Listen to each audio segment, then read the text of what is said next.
Share market में कुछ तो बड़ा होने वाला है। बिजनेस मार्केट में एक दिलचस्प सिग्नल दिख रहा है। सोने की मजबूती के बीच सेंसेक्स इतिहास के सबसे सस्ते वैल्यूएशन जोन में पहुंच गया है और यही फैक्ट भारतीय शेयर बाजार के लिए अगली बड़ी री रेटिंग स्टोरी की शुरुआत का इंडिकेशन दे रहा है। अगर आप एक निवेशक हैं तो मॉर्गन स्टैनली की यह रिपोर्ट आपके लिए बेहद अहम है, क्योंकि अकॉर्डिंग टू दिस रिपोर्ट भारतीय शेयर बाजार इस वक्त एक बेहद दिलचस्प मोड़ पर खड़ा है। मॉर्गन स्टैनली का मानना है कि सेंसेक्स अब सोने के मुकाबले इतना सस्ता हो चुका है जितना शायद पहले कभी नहीं रहा। 1991 से 2025 तक के लंबे आंकड़ों को अगर आप देखेंगे तो सेंसेक्स गोल्ड रेशियो 2003-2004 और 2008-9 जैसे ऐतिहासिक निचले स्तरों पर यानी लोअर लेवल्स के बेहद करीब पहुंच गया है। मॉर्गन स्टैनली मानता है कि भारत में अब बचत के तरीके में धीरे धीरे बड़ा बदलाव आ रहा है। मजबूत मैक्रो सिचुएशंस के कारण लोग गोल्ड और रियल एस्टेट जैसी चीजों से हटकर शेयर बाजार की तरफ बढ़ रहे हैं। मार्च 2025 तक भारत में सोने की कुल संपत्ति करीब 3,682 अरब डॉलर थी, जबकि इक्विटी की संपत्ति लगभग 1,185 अरब डॉलर रही है।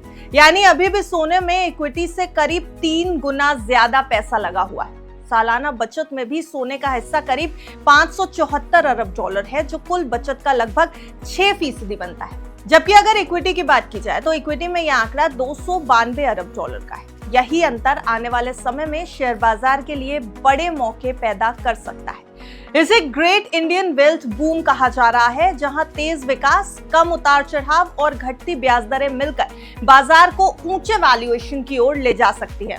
यानी मॉर्गन स्टैनली का अभी भी मानना है कि बाजार का वैल्यूएशन निवेशकों के लिए अभी भी अट्रैक्टिव है। मॉर्गन स्टैनली को भारत के लिए मजबूत री रेटिंग की पूरी उम्मीद दिख रही है। कोविड के बाद जो सख्त मैक्रो माहौल बना हुआ था वो अब धीरे धीरे नरम हो चुका है। हाल में हुई ट्रेड डील्स और चीन के साथ रिश्तों में सुधार भी इसके बड़े कारण है।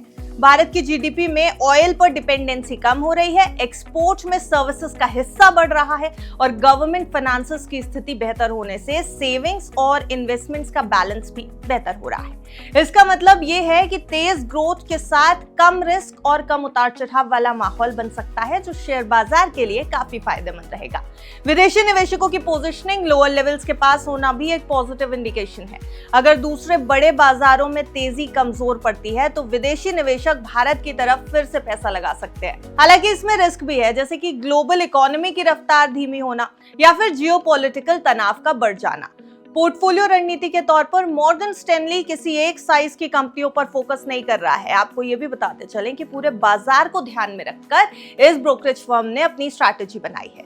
घरेलू मांग से जुड़े साइक्लिकल सेक्टर्स को ज्यादा इंपॉर्टेंस दी जा रही है, जबकि डिफेंसिव और बाहरी बाजारों पर डिपेंडेंट सेक्टर्स को कम इंपॉर्टेंस दी गई है। कंज्यूमर डिस्क्रिशनरी, इंडस्ट्रियल्स और फाइनेंशियल्स को ओवरवेट रखा गया है। कम्युनिकेशन सर्विसेज, कंज्यूमर स्टेपल्स और आईटी को न्यूट्रल यानी इक्वल वेट पर रखा गया है, जबकि मॉर्गन स्टैनली ने यूटिलिटीज, हेल्थ केयर और एनर्जी को अंडरवेट करार दिया है।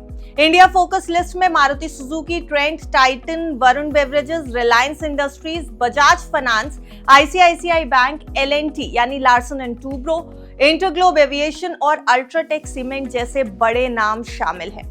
सेंसेक्स के लिए मॉर्गन स्टैनली का बेस अनुमान दिसंबर 2026 तक 95,000 यानी 95,000 का है, जिसकी संभावना 50% मानी गई है। अगर तेल की कीमतें $60 प्रति बैरल से नीचे रहती हैं और डोमेस्टिक डेवलपमेंट मजबूत बना रहता है तो 30% पॉसिबिलिटी है कि सेंसेक्स 1,07,000 तक जा सकता है। वहीं अगर तेल $90 प्रति बैरल से ऊपर चला जाता है और आरबीआई को सख्ती करनी पड़ी तो 20% पॉसिबिलिटी यानी 20% की पॉसिबिलिटी है कि सेंसेक्स 76,000 तक गिर जाएगा। MSCI इंडिया इंडेक्स के आंकड़े भी बता रहे हैं कि कमाई, वैल्यू बुक, सोने और महंगाई के मुकाबले शेयर बाजार अभी नीचे की तरफ है। कुल मिलाकर पूरी कहानी यही संकेत देती है कि आने वाले समय में भारतीय शेयर बाजार के पास मजबूत मौके हैं और लॉन्ग टर्म में इक्विटी सोने से बेहतर परफॉर्म कर सकती है। लेकिन आपके पोर्टफोलियो पर रूल कौन सा एसेट क्लास करेगा, यह फैसला पूरी तरह आपका होगा, आपकी रिस्क प्रोफाइल के हिसाब से, लेकिन फाइनेंशियल एडवाइजर की राय के साथ। आप देखते रहिए गुड रिटर्न्स।